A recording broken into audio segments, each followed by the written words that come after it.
Well, hello and welcome to this week's edition. And we're going to do something a little bit different this week. This week, I want to, in the spirit of Halloween, I want to do a little episode that talks about ghost stories. And not just any ghost stories, but my ghost stories. And so this week's letter is called The Darkness Within. And so I'm going to call this the Darkness Within episode. And this is going to be a ghost story that I'm going to share with you. And I'm calling this ghost story The Entity in the House. This is a true story, and it's a very interesting story. So I'll begin. Back in the day in my healing practice, I often did house clearings or business clearings. Now, I always had my healing practice for many, many years, and because of that, people just seemed to call on me when they had a need. And so I got a call from another healer who was actually a student of mine, and she said she knew a family that were experiencing some problems in their home, and she wanted to know if I would go in and help this family. So of course I asked her why she wasn't doing it, but I also knew that she's a somewhat new graduate of Place of Bliss Academy, and she just did not have the experience yet of going in and doing clearings, and so she trusted me with this family that she knew to go in and to see what was going on. So, of course, I got in contact with the family, and I don't like to get a lot of information ahead of time because I don't want that to cloud. I don't want my mind clouding what's going on. So, I think at that time, too, she knew the family well, so I don't think I even talked to anybody on the family. I just, found out from her, I told her when I could do it, and she scheduled it with the family, and we agreed upon a time. She wasn't going to be there, but the family knew that I was coming. And so, the night before comes, and the day, we sleep, and the day comes, and I'm getting ready to do this appointment. And generally, sometimes I will get messages, or I'll start to feel really focused. The rest of the world kind of fades away, and I just start to go into a zone.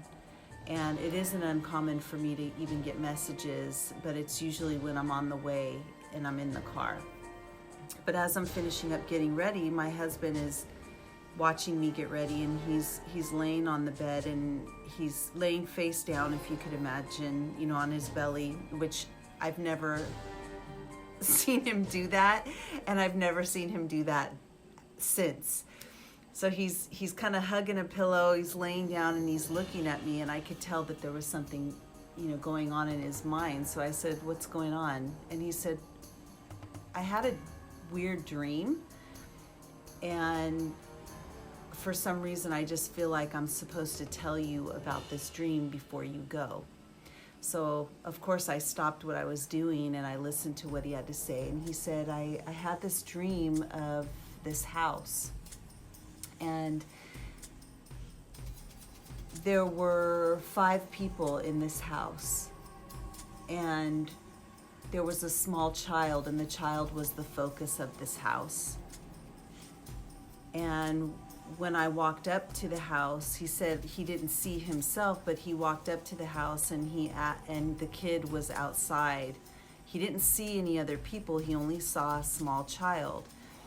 And the small child was beckoning him to come to the back porch of the house, and the child pointed and said, "It's in there."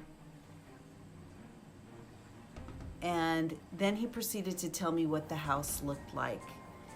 He described the color of the house. He described the front yard. He described that on the left side of the house, from looking at it, had a fence, but in the back there was a built-on deck behind the gate, the front gate, and you could see that there was a side deck where they would gather. And that was it.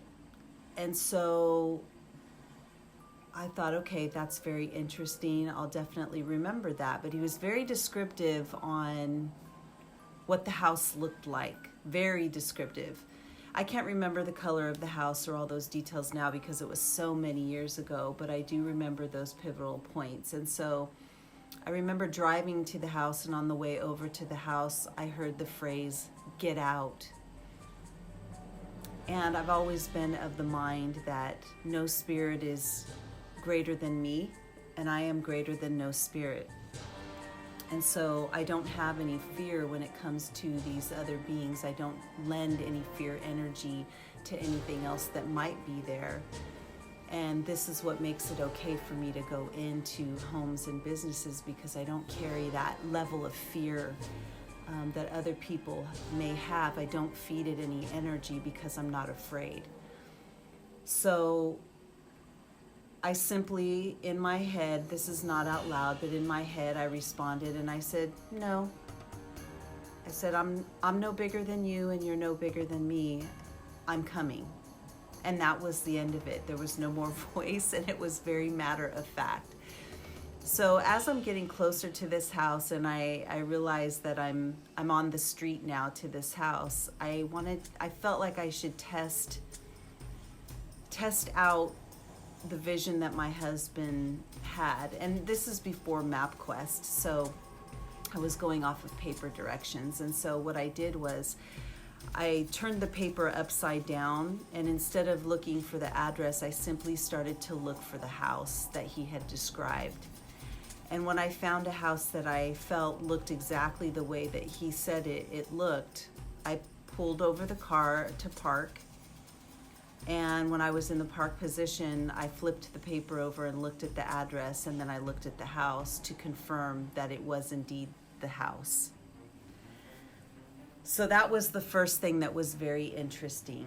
Now, I wasn't told how many people were in this family, but people came out when they saw me walking up. They walked up to the house, or came out of the house, and indeed there was that many people, and there was a younger person. Now, it wasn't as young as the child that he saw, because when he was telling me he saw a young child, probably 5 or 6. I didn't see any young ones, but I looked for the youngest one there. I didn't say anything. I simply greeted them and did my usual thing and brought in the usual things that I do to cleanse a home. And I walked into the house, and I could feel an energy, but what I do is I go through each room, and I just sense and feel, and if I feel anything there, I will inquire what's there. But I like to start with also giving a blessing to the family, either before or after. The family always has to be out of the house also, because I'm so receptive to energies. I don't want any other energy inside the house that I'm clearing, so that it's very clear that when I pick up on an energy, that's where I focus my attention.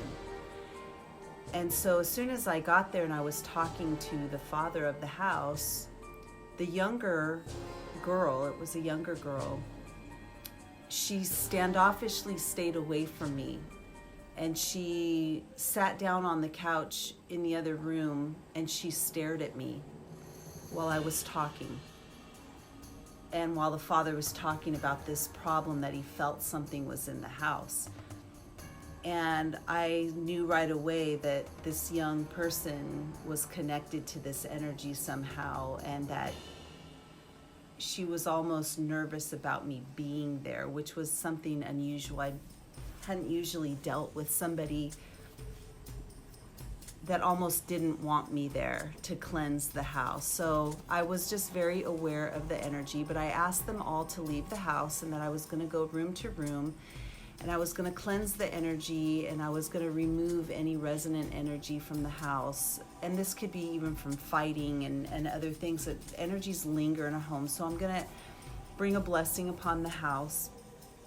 And I use different methods, saging and holy water, and just, thanking the house and the land. And I use all these methods, and I literally talk to the house as I go room to room, and I ask for it to be blessed. And I went through many areas of the house, and there were definitely stagnant energy areas and resonant energy areas, and I went through and I cleansed them. And as I'm coming down the hallway, I go into several different bedrooms, and I cleanse those rooms. And as I get closer to one bedroom in particular, I start to feel an energy that doesn't want me there. But of course I go in anyway, and I immediately zoom into a place on the wall. And so I just literally say, "Who's in there?" And whatever it was, I don't say it was actually a ghost, because that is someone who's been in a body. This was an entity. This was something that had never taken on a body before. This was something that came from the other side, the ether, and some other dimension.